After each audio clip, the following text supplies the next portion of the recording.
He wakes up and feels nothing, not sadness, not frustration, just nothing. The absence of something that used to define him, that used to make him feel like a man.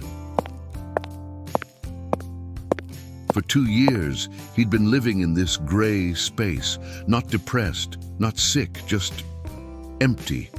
Like someone had reached inside and turned off a switch he didn't even know existed. "I thought I'd never feel that again," he whispered to himself. "I thought I was done." What happens when the part of you that made you feel most alive just disappears? When desire becomes a memory instead of a feeling? When you start to believe that this gray, empty version of yourself is all that's left? I'm about to tell you the stories of 3 men who lived in that gray space, who accepted that their fire had gone out forever, who made peace with being less than they used to be, until something unexpected happened, something that brought them back to life in ways they never thought possible. And the third man's story, the third one, will show you that sometimes the most powerful transformations come from the most unlikely places.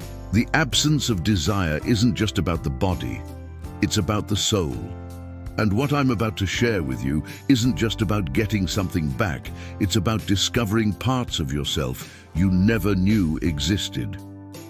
Let me tell you about Arthur.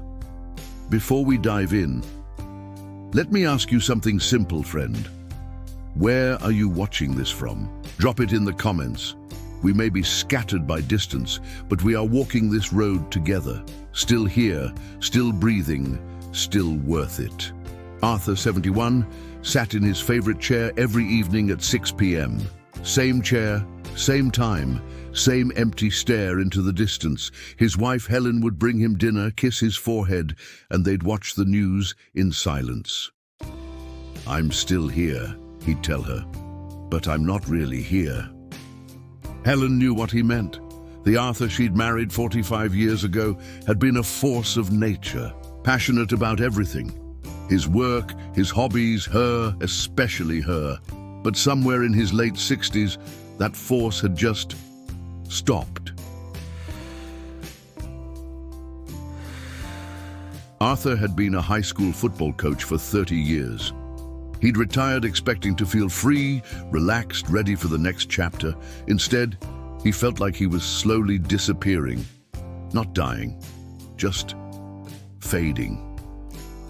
"I don't want anything anymore," he told Helen one night. "Not food, not sleep, not anything. It's like someone unplugged me and I can't find the outlet." Helen watched the man she loved become a ghost in his own life. He'd sit in that chair for hours, not reading, not watching TV, not sleeping, just existing, like he was waiting for something that would never come.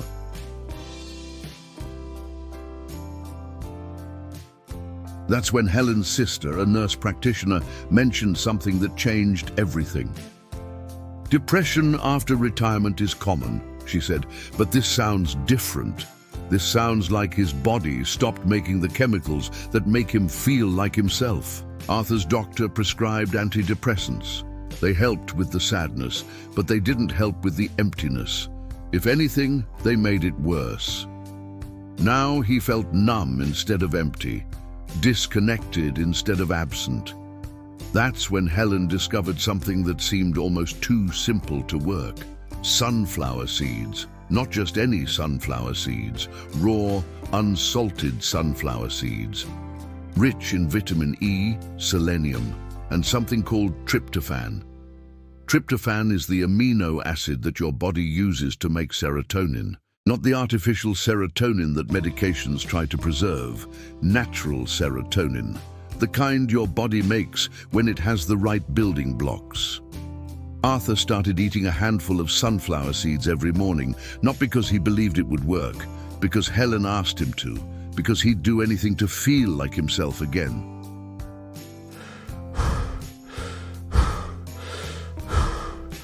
After 3 weeks, something shifted. Arthur woke up one morning and felt curious about the weather, about breakfast, about Helen's plans for the day. Nothing dramatic, just interested. After a month, Arthur got up from his chair, not to go to bed, not to go to the bathroom, just to move, to walk to the window and look outside. Helen found him there watching birds in the yard. "I forgot how blue the sky was," he told her. "I forgot how much I used to like watching things grow." After 6 weeks, Arthur started feeling something he hadn't felt in years. Not desire exactly, but possibility. Like maybe there was still something worth wanting, someone worth loving, a life worth living. "I'm not young again," he told me, "but I'm not gone either. I'm just here, really here, for the first time in years." But physical presence is just the beginning. The second man's story is about something deeper, something that touches the very core of what makes us feel alive. Michael, 63, had been living like a monk for 3 years, not by choice, by circumstance. His body had simply stopped responding to anything that used to excite him. Touch, sight, even his own imagination. "I feel like I'm watching my life through glass," he told his wife Sarah. "I can see it, I can remember what it felt like, but I can't touch it anymore." Sarah had tried everything: lingerie, candlelit dinners, romantic getaways. Nothing worked. Not because Michael didn't love her, but because his body had forgotten how to translate love into feeling. Michael had been on blood pressure medication for 5 years, diabetes medication for 3, cholesterol medication for 2. Each pill solved one problem but created another. His numbers looked great on paper, but he felt like he was slowly dying inside. "I'm healthy," he told his doctor. "Technically, but I don't feel healthy.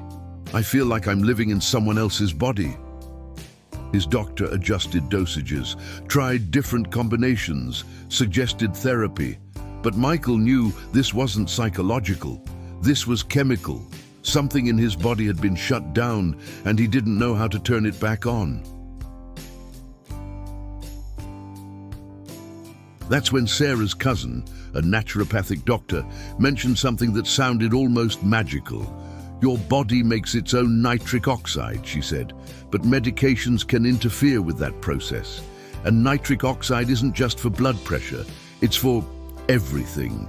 Watermelon, the fruit that's 90% water but contains something more valuable than gold. Citrulline, an amino acid that converts to arginine in your body. And arginine converts to nitric oxide, natural, pure, body-made nitric oxide." Michael started drinking watermelon juice every morning, not store-bought, fresh. He'd buy whole watermelons, cut them up, blend them, strain them. It became a ritual, a daily act of hope.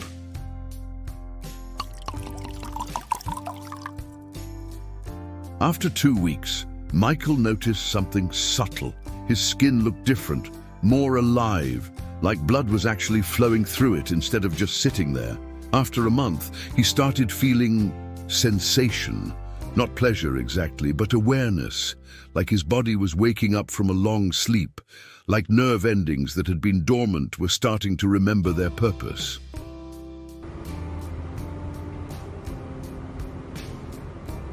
After 6 weeks, Sarah noticed something she hadn't seen in years. Michael reached for her hand while they were watching TV, not consciously, just naturally.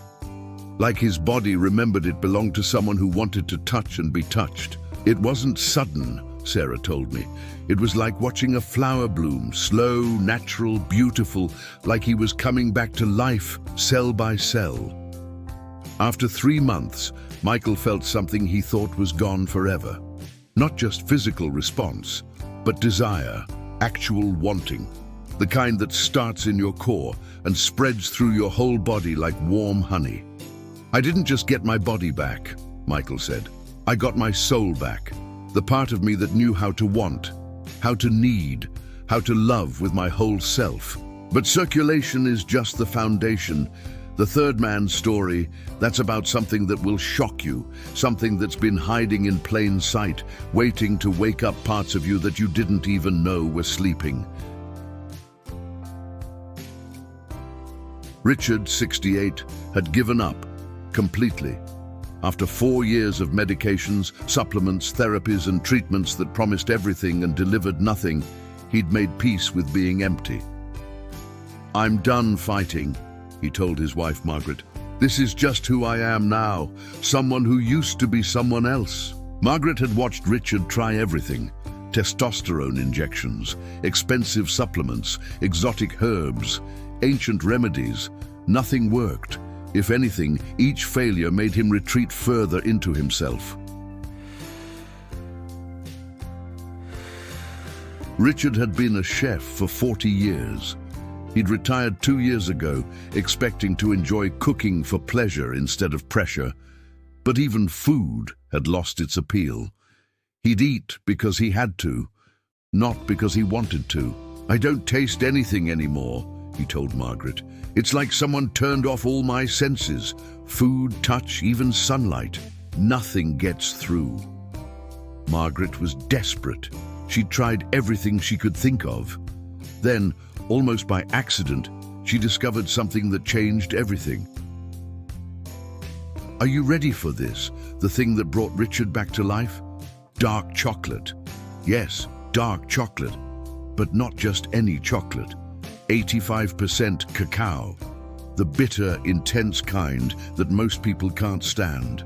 The kind that makes your mouth pucker and your heart race. Dark chocolate contains something called phenylethylamine, the same compound your brain releases when you fall in love. It also contains anandamide, which binds to the same receptors as THC, and it contains something even more powerful: hope. Richard started eating 2 squares of 85% dark chocolate every evening, not because he enjoyed it, because Margaret begged him to try one more thing, just one more thing.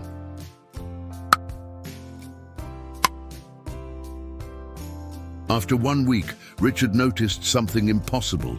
He could taste the chocolate, not just bitter, complex, rich, alive, like his taste buds were waking up from a long sleep. After 2 weeks, he started tasting other things: his morning coffee, the salt on his eggs, the sweetness of an apple, like someone had turned the volume back up on his senses.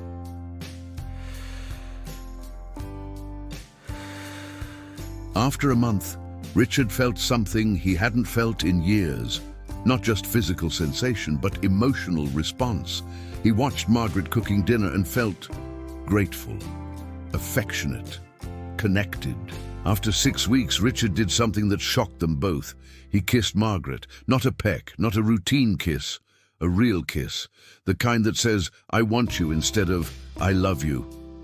Som sussurro intimo. It was like he came back from the dead, Margaret told me. Not dramatically, quietly, like he'd been holding his breath for years and finally remembered how to breathe. After 3 months, Richard experienced something he thought was impossible. Not just desire, but passion. The kind that starts in your soul and spreads through your whole body like electricity. "I didn't just get my body back," Richard said. "I got my appetite back for everything: food, touch, life, Margaret, myself." The chocolate didn't just wake up his taste buds. It woke up his entire nervous system, his capacity for pleasure, his ability to want and be wanted, his connection to the world around him.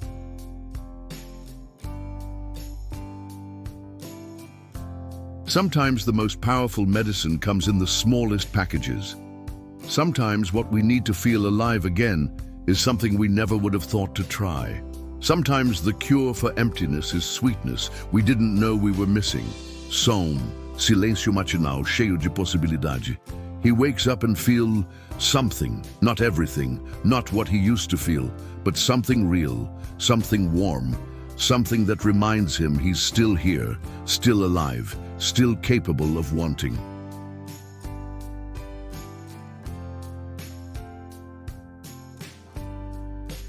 "I thought I'd never feel that again," he whispers to himself. "I thought I was done." He pauses, looks at his reflection, really looks. "I was wrong." The fire didn't go out, it just got quiet. So quiet he thought it was gone, but it was there, waiting, banking its coals, ready to burn again when he finally learned how to feed it. What small thing will you try tomorrow to tell your body, I haven't given up on you?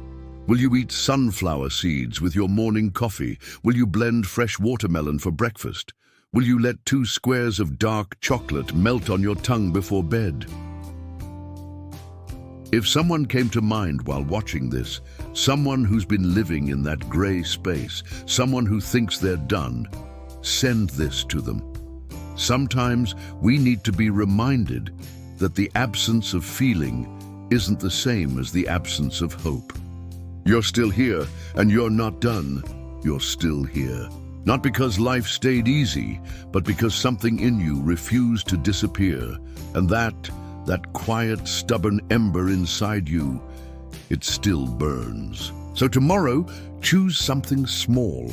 Choose to feed your body like it matters. Choose to reach for her hand again. Choose to look in the mirror and not flinch. Because showing up for yourself, that's where everything begins again. Still here, still worthy, still you.